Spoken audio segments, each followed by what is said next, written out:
ఓం నమ శివాయ. కార్తీక పురాణము 3వ అధ్యాయము. ఓ జనక మహారాజా, కార్తీక మాసమున ఏ ఒక్క చిన్న దానము చేసినను అది గొప్ప ప్రభావము గలదే. వారికి సకలైశ్వర్యములు కలుగుటయేగాక మరణానంతరము వారు శివ సాన్నిధ్యమును చేరుదురు. కానీ కొంతమంది అస్థిరములైన భోగభాగ్యములకు విడవలేక కార్తీక స్నానములు చేయక అవినీతి పరులే భ్రష్టులై సంచరించి కడకు క్షుద్రజన్మలు అనగా కోడి, కుక్క, పిల్లిగా జన్మింతురు. అధమము కార్తీక మాస శుక్ల పౌర్ణమి రోజునైనను స్నాన దాన జప తపాదులు చేయకపోవట వలన అనేక చండాలది జన్మలెత్తి కడకు బ్రహ్మరాక్షసిగా పుట్టుదురు. దీనిని గురించి నాకు తెలిసిన ఇతిహాసం ఒకటి వినిపించెదను. సపరివారముగా శ్రద్ధగా ఆలకింపుము. బ్రహ్మరాక్షసులకు ముక్తి కలుగుట. ఈ భరతఖండమందరి దక్షిణ ప్రాంతమున ఒకనొక గ్రామములో మహావిద్వాంసుడు, తపస్శాలి, సత్యవాక్య పరిపాలకుడు అగు తత్వనిష్ఠుడను బ్రాహ్మణుడొకడు ఉండెను. ఒకనాడ బ్రాహ్మణుడు తీర్థయాత్రాసక్తుడై అఖండ గోదావరికి బయలుదేరెను.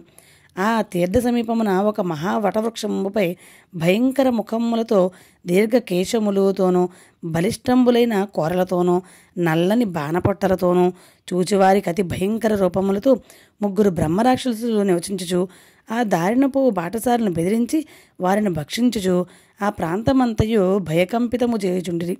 తీర్థయాత్రకై బయలుదేరి అఖండ గోదావరి పుణ్యక్షేత్రమున పితృదేవతలకు పిండ ప్రదానము చేయుటకు వచ్చుచున్న విప్రుడు ఆ వృక్షము చెంతకు చేరుసరికి యథాప్రకారముగా బ్రహ్మరాక్షసుడు క్రిందకు దిగి అతని చంపబో సమయమున బ్రాహ్మణుడు ఆ భయంకర రూపములను చూచి గజగజ వణుకుచు ఏమీ తోచక నారాయణ స్తోత్రమును బిగ్గరగా పఠించుచు, ప్రభో, ఆర్తత్రాణ పరాయణ అనాథరక్షక, ఆపదలోనున్న గజేంద్రుని నిండు సభలో అవమానాలు పాలగుచున్న మహాసాధ్వి ద్రౌపదిని, బాలుడుకు ప్రహ్లాదుని రక్షించిన విధముగానే ఆ పిశాచముల బారి నుండి నన్ను రక్షించు తండ్రి అని వేడుకొనగా ఆ ప్రార్థనలు విన్న బ్రహ్మరాక్షసులకు జ్ఞానోదయం కలిగి, మహానుభావ, మీ నోటి నుండి వచ్చిన శ్రీమన్నారాయణ స్తుతిని విని మాకు జ్ఞానోదయమైనది, మమ్ము రక్షింపుడు అని ప్రాధేయపడిరి.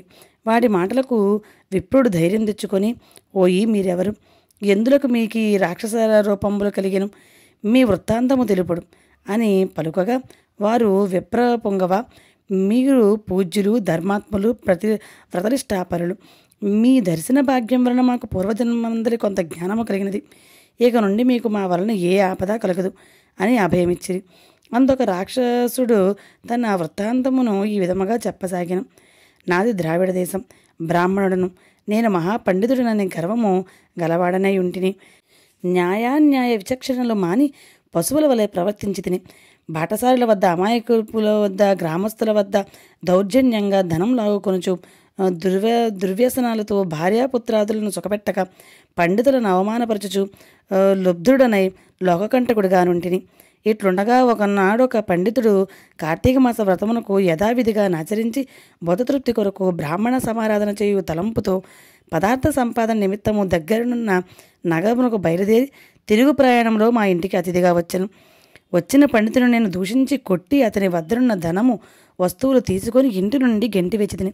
అందులోకి ఆ విప్రునకు కోపం వచ్చి, ఒరి నీచుడా, అన్యాక్రాంతముగా డబ్బు కూడబెట్టినది చాలక మంచి చెడ్డలు తెలియక తోటి బ్రాహ్మణుడిని కూడా ఆలోచించగా కొట్టి తిట్టి వస్తు సామాగ్రిని దోచుకుంటేవిగాన నీవు రాక్షసుడవై నరభక్షకుడుగా నిర్మానుష్య ప్రదేశంలో నుందువుగాక అని శపించుటయేగా నాకీ రాక్షస రూపము కలిగినది. బ్రహ్మాస్త్రమునైనా తప్పించుకోవచ్చు కానీ బ్రాహ్మణ శాపము తప్పించుకొనలేము కదా. కాన నా అపరాధమును క్షమింపుమని వాని ప్రార్థించి తిని. అందులోగా అతడు దయతలచి, ఓయి, గోదావరి క్షేత్రమందు ఒక వటవృక్షము గలదు.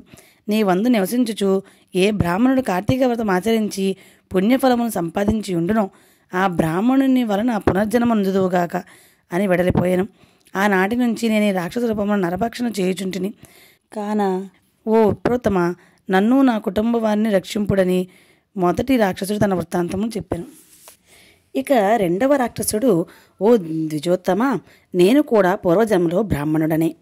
నేను నీచుల సహవాసము చేసి తల్లిదండ్రులను బాధించి వారిని తిండి పెట్టక మార్చి అన్నమో రామచంద్రాయ అన్నట్టులో చేసి వారి ఎదుటనే నా భార్యాబిడ్డలతో పంచపక్ష పరమాన్నములతో భుజించుచుండెడి వాడను.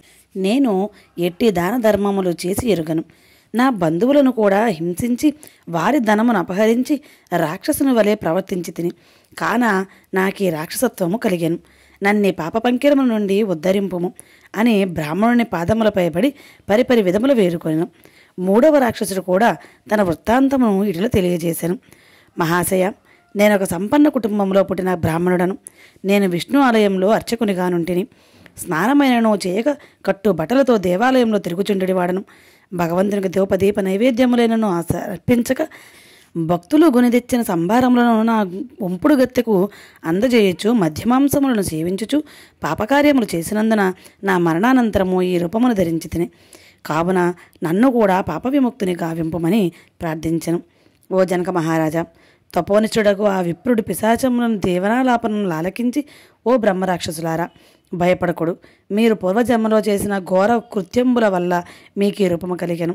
నా వెంట రండు, మీకు విముక్తిని కలిగింతును అని వారి నోదార్చి తనతో గొనిపోయి ఆ మువ్వురి యాతనా విముక్తికై సంకల్పము చెప్పుకుని తానే స్వయముగా గోదావరిలో స్నానమాచరించి స్నానపుణ్యమున ముగ్గురు బ్రహ్మరాక్షసులకు దారపోయగా వారి వారి రాక్షస రూపములు పోయి దివ్య రూపములను ధరించి వైకుంఠమునకేగిరి.